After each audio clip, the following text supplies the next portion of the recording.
स्वागत है आपका छत्तीसगढ़ कौशल्या भूमि में। मैं हूं आपके साथ जूही। बढ़ते हैं खबरों की ओर। खबर बलौदाबाजार से है, जहां स्थिति सामान्य करने की दिशा में प्रशासन और सरकार की ओर से कोशिश जारी है।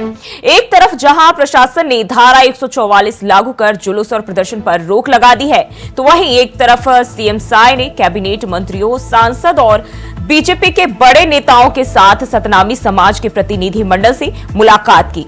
सीएम साय ने बलौदाबाजार जिले की घटना के संबंध में सतनामी समाज के प्रमुखों से कहा कि बाबा गुरु घासीदास का संदेश समाज में शांति और सद्भाव का रहा है, साथ ही शांति स्थापित करने की दिशा में साथ मिलकर आगे बढ़ने की बात कही। जिसके बाद सतनामी समाज प्रमुखों ने कहा कि समाज के सभी लोग घटना से आहत हैं। उन्होंने कहा कि जिन लोगों ने प्रदर्शन के दौरान हिंसा और तोड़फोड़ की कार्रवाई की है, वे असामाजिक तत्व थे और हमारे मंत्रिमंडल का हिस्सा नहीं थे।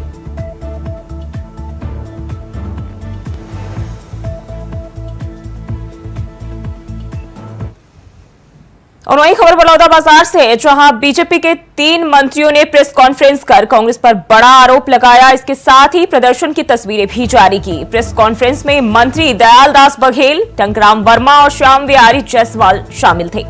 मंत्री बघेल ने कहा कि प्रदर्शन में कांग्रेस के विधायक देवेंद्र यादव, कांग्रेस विधायक कविता प्राण लहरे और पूर्व मंत्री गुरु रुद्र कुमार भी थे। कांग्रेस के नेताओं ने समाज को भड़काने का काम किया है। प्रेस कॉन्फ्रेंस में मंत्री दयादास बघेल ने कहा कि सतनामी समाज के कार्यक्रम में यादवों का क्या काम है। कार्यक्रम में देवेंद्र यादव बैठे थे, उनका क्या रोल। भाजपा ने पूर्व मंत्री और विधायकों के फोटो जारी किए हैं। मंत्री बघेल ने कहा कि कांग्रेस नेताओं ने लोगों को भड़काने का काम किया है। उन्होंने कहा कि कांग्रेस नेताओं ने 15,000 प्रदर्शनकारियों के लिए भोजन की व्यवस्था की थी।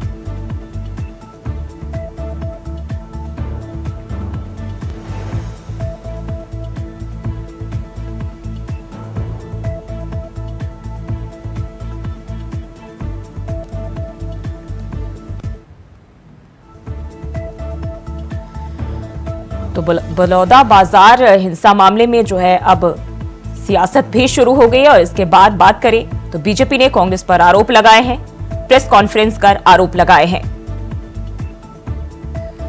और इसी खबर पर ज्यादा जानकारी के साथ बलौदाबाजार से प्रदीप महेश्वरी हमारे संवाददाता हमारे साथ जुड़ गए। प्रदीप, जिस तरीके से देख रहे हैं हम, लगातार घटना में कुछ न कुछ अपडेट आते रहे हैं और अब जो है इस पर सियासत भी शुरू हो गई है। और बीजेपी ने प्रेस कॉन्फ्रेंस की, जिसमें उन्होंने कांग्रेस की साजिश यानी कि कांग्रेस पर इसको लेकर आरोप लगाए हैं।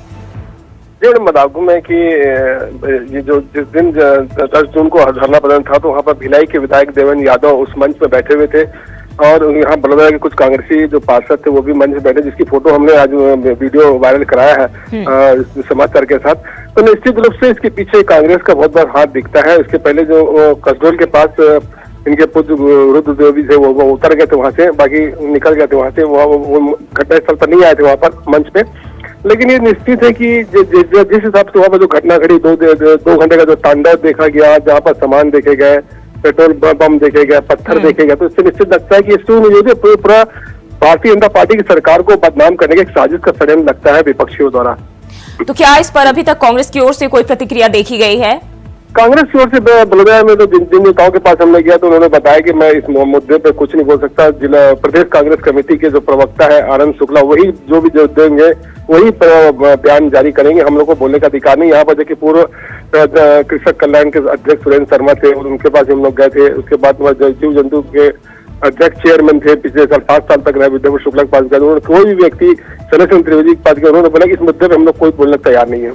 लेकिन प्रदीप, इस दौरान उन्होंने एक और बात कही है कि सतनामी समाज के कार्यक्रम में यादवों का क्या काम है। कार्यक्रम में देवेंद्र यादव बैठे थे, उनका क्या रोल है?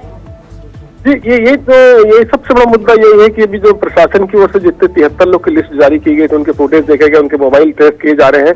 तो इसमें बहुत सारे जो दिखे, जो देवेंद्र यादव है और कुछ कांग्रेसी ने कसडोल क्षेत्र शहर के कुछ कांग्रेसियों के नंबर से इसमें बातचीत करते हुए देखा गया।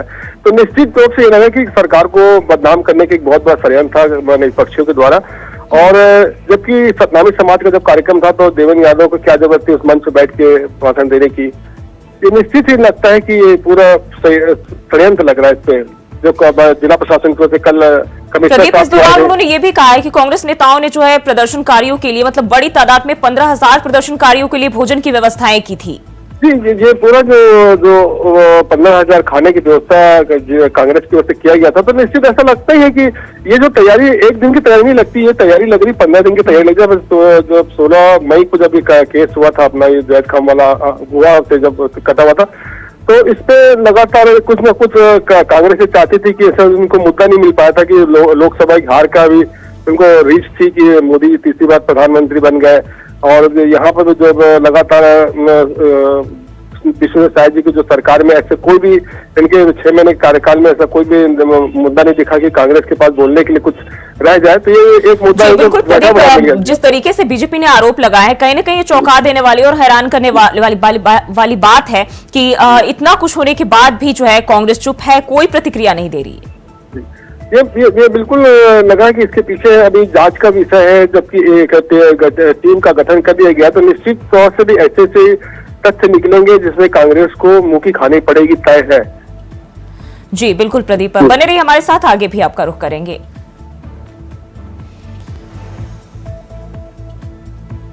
तो बीजेपी ने प्रेस कॉन्फ्रेंस की और कांग्रेस पर आरोप लगाए हैं। इसमें प्रदर्शन में शामिल प्रदर्शनकारियों के लिए खाना तक बनवाने के आरोप लगाए हैं। और खबर बड़ौदा बाजार से है, जहां सतनामी समाज के स्तंभ को नुकसान पहुंचाने के विरोध में लोगों ने डीएम और एसपी ऑफिस में आग लगा दी, जिसके बाद पूरे जिले में धारा 144 लगा दी गई है। वहीं अब हिंसा की निष्पक्ष जांच के लिए प्रदेश पुलिस ने स्पेशल टीम गठित की है। इस टीम में 3 डीएसपी, 7 टीआई और 8 एएसआई के साथ साथ 6 हेड कांस्टेबल को शामिल किया गया है। आपको बता दें कि धरना प्रदर्शन में आए लोगों ने डीएम और एसपी कार्यालय के साथ साथ वहां खड़ी 100 से ज्यादा गाड़ियों में तोड़फोड़ कर उन्हें आग के हवाले कर दिया था। इसी बीच सुरक्षा व्यवस्था में लगे 25 से ज्यादा पुलिस अधिकारी, कर्मचारी और प्रशासनिक अधिकारियों को भी चोटें आई हैं।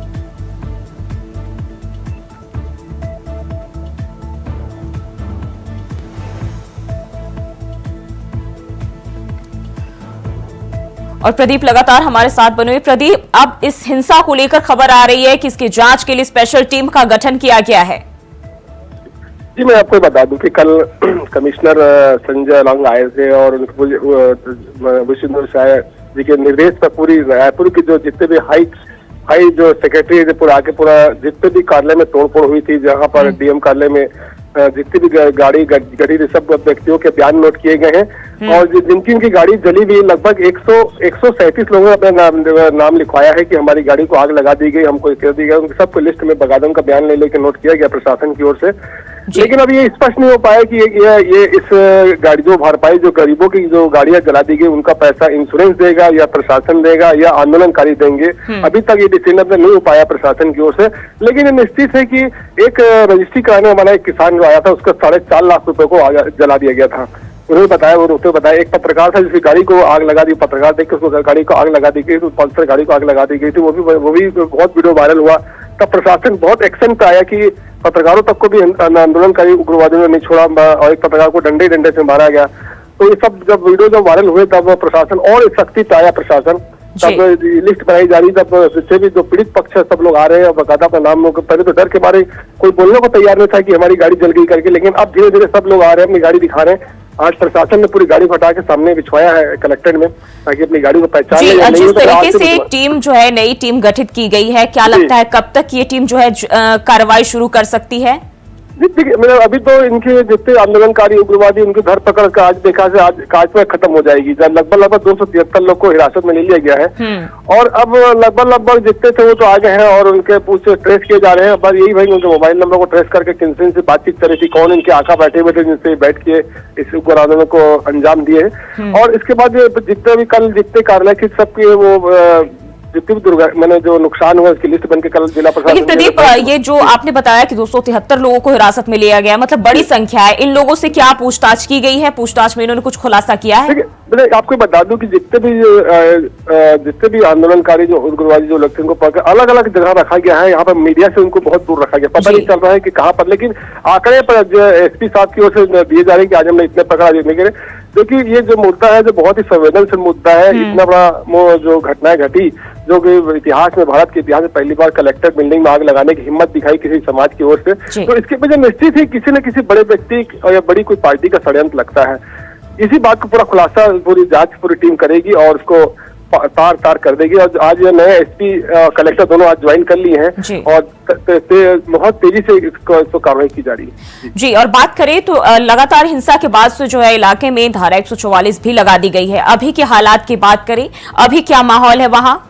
देखिए, अभी का माहौल ये है कि अभी सीमा को तो सील कर दिया गया। मैंने जो व्यक्ति जो काम का जो व्यक्ति उसको प्रवेश दिया जा रहा है। माहौल दहशत का माहौल है। कल चेंबर ऑफ कॉमर्स में भी जब 7-8 दुकानों को लूटा गया था तो कल बंद का आयोजन चेंबर ऑफ कॉमर्स की ओर से किया गया। प्रशासन को ज्ञापन दिया जाएगा कि ऐसी घटना में व्यापारी कैसे सुरक्षित रहेगा जब प्रशासन पूरा फेलवर है। तो इस बात कल बड़ौदा पूरा बंद है और 16 जून तक 144 धारा लगाई दी गई है। तो निश्चित है कि इस वक्त जो इसको विष्णु जैसा है कि जो सरकार बिल्कुल हल्के में लेना बिल्कुल नहीं चाहती, और इससे निश्चित है कि कड़ी से कड़ी कार्रवाई होगी और आने वाले समय में भविष्य में भी धरना प्रदर्शन पर पूर्ण प्रतिबंध लगाने का प्रयास किया जाएगा। धरना स्थल पे ही आप सब कुछ कर पाएंगे। कलेक्टर तक आने की अनुमति नहीं दी जाएगी। कल हम संजय अलांग साहब से चर्चा में उन्होंने बताया था। जी बिल्कुल प्रदीप, बने रहिए हमारे साथ, आगे भी आपका रुख करेंगे। और बलौदाबाजार में हिंसक प्रदर्शन के बाद राज्य सरकार एक्शन मोड पर है। बलौदाबाजार कलेक्टर कुमार लाल चौहान और एसपी सदानंद कुमार को हटा दिया गया है। आईएएस दीपक सोनी बलौदाबाजार कलेक्टर बनाए गए हैं। वहीं आईपीएस विजय अग्रवाल को एसपी की जिम्मेदारी सौंपी गई है। देर रात सामान्य प्रशासन विभाग की ओर से जारी आदेश के मुताबिक कुमार लाल चौहान को अस्थायी रूप से अगले आदेश तक विशेष सचिव मंत्रालय के पद पर पदस्थ किया गया। आईएएस दीपक सोनी रजिस्ट्रार सहकारी संस्थाएं मनरेगा को अस्थायी रूप से आगामी आदेश तक कलेक्टर जिला बलौदाबाजार भाटापारा के पद पर पदस्थ किया गया है। वहीं गृह विभाग की ओर से जारी आदेश के मुताबिक बलौदाबाजार जिले के एसपी सदानंद कुमार को पुलिस मुख्यालय भेजा गया। अंबिकापुर एसपी आईपीएस विजय अग्रवाल को बलौदाबाजार जिले की कमान सौंपी गई। योगेश पटेल को अंबिकापुर पुलिस अधीक्षक की जिम्मेदारी दी गई है।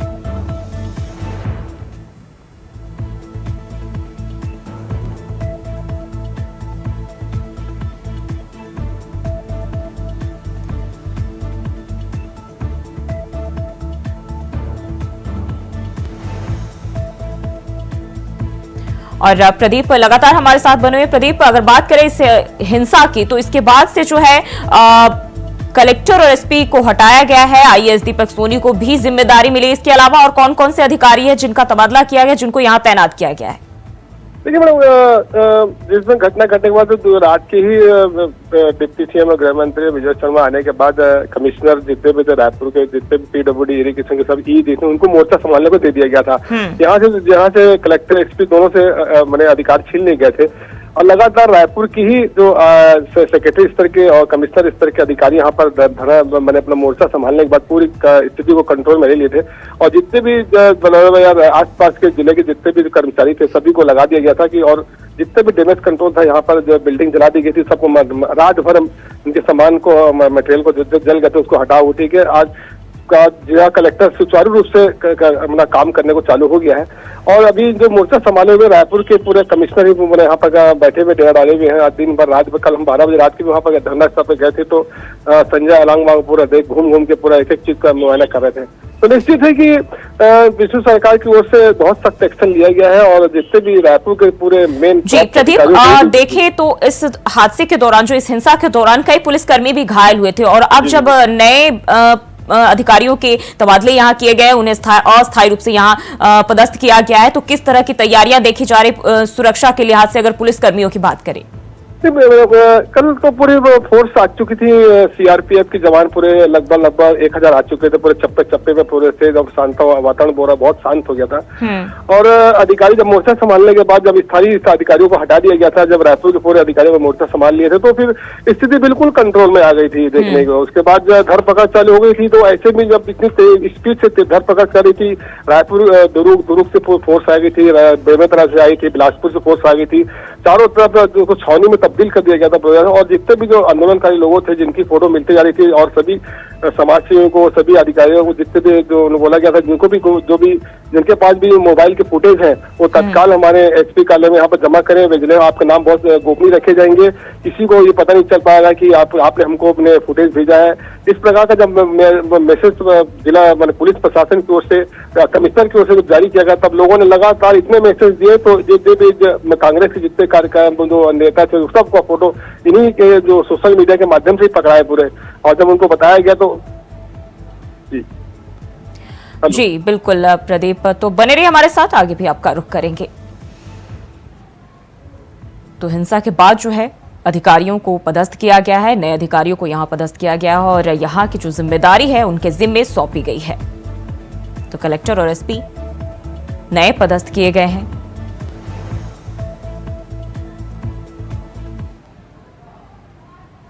और वहीं खबर रायपुर से है, जहां सांसद बनने के बाद पहुंचे बृजमोहन अग्रवाल का एयरपोर्ट पर कार्यकर्ताओं ने जोरदार स्वागत किया। आपको बता दें, बृजमोहन अग्रवाल रायपुर से नवनियुक्त सांसद बने हैं।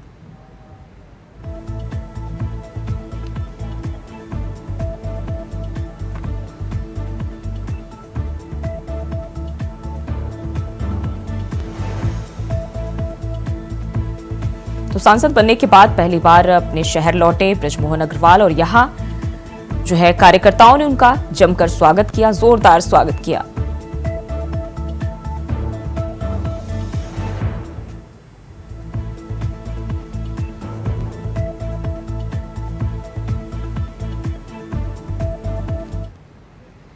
और वहीं वित्त मंत्री ओपी चौधरी ने पूर्ववर्ती कांग्रेस सरकार पर नौकरी के हवाले से एक बार फिर हमला किया। उन्होंने कहा कि 5 साल तक कोई भर्ती का काम नहीं किया, जो गिनी चुनी इक्की दुक्की भर्तियां थी उसे घोटालों और माफियाओं के नाम चढ़ा दिया। विष्णुदेव साय सरकार 5 साल में कांग्रेस के 5 सालों की तुलना में कई गुना ज्यादा भर्ती करके दिखाएंगे।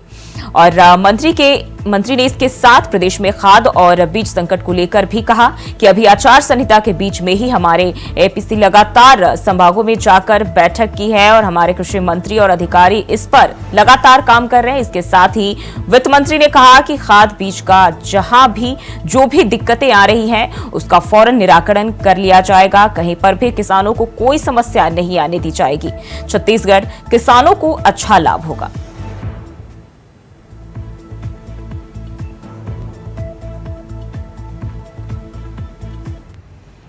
अभी आचार संहिता के बीच में ही और हमारे एपीसी लगातार संभागों में जाकर बैठक की हैं और आदरणीय हमारे कृषि मंत्री जी, हमारे सभी अधिकारी इस पर लगातार काम कर रहे हैं। खाद बीज की जहां भी जो भी दिक्कतें होंगी उसे तत्काल निराकरण कर लिया जाएगा और कहीं पर भी कोई समस्या किसान भाइयों के लिए नहीं आने दी जाएगी। और मैं उम्मीद करता हूं कि ईश्वर वरुण देवता इस बार मानसून को भी अच्छा रखेंगे, इससे छत्तीसगढ़ किसानों को अच्छा लाभ।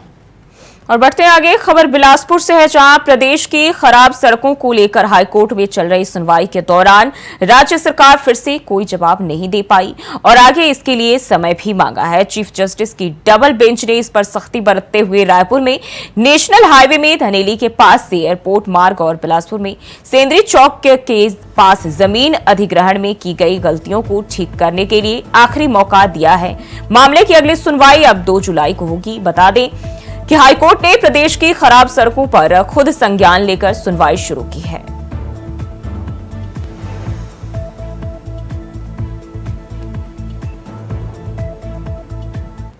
और वहीं 22 साल पहले नियुक्त शिक्षा कर्मियों के संविलियन होने के बाद अब उन्हें पुरानी पेंशन योजना का लाभ देने की जगह नई योजना का लाभ दिया जा रहा है। मामले की सुनवाई करते हुए हाईकोर्ट ने वित्त सचिव को व्यक्तिगत तौर पर शपथ पत्र देने का आदेश दिया। कोर्ट ने सरकार से पूछा है कि शिक्षा कर्मियों को आखिर कौन से पेंशन स्कीम का लाभ दिया जाएगा। अब मामले की अगली सुनवाई 26 जुलाई को होगी। बता दें कि करण सिंह बघेल और 39 ने एडवोकेट प्रतीक शर्मा के जरिए याचिका लगाई है।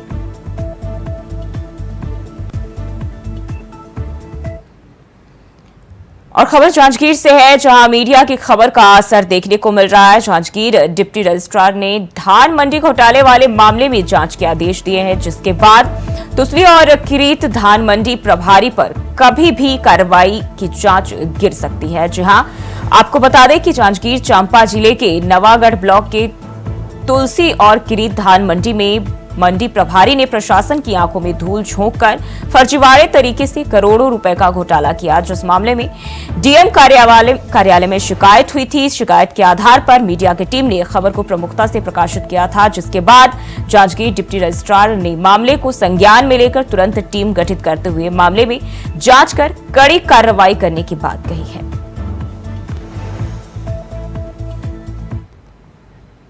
हाँ, तुलसी समिति में शिकायत मिली है तुलसी संबंधी धान खरीदी के संबंध में, उस संबंध में टीम गठित करके जांच की जाएगी और अगर जांच में दोषी पाया जाता है और जांच शिकायत सही पाई जाती है तो नियमानुसार कार्रवाई की जाएगी।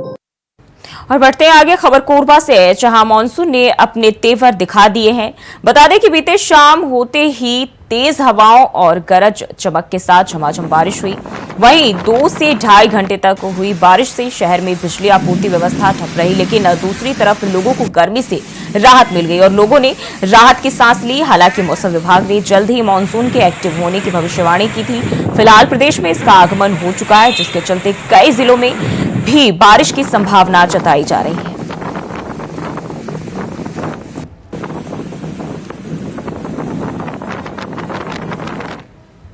और छत्तीसगढ़ कौशल्या भूमि में फिलहाल के लिए बस इतना ही। खबरों के लिए बने रहिए इंडिया वॉइस के साथ।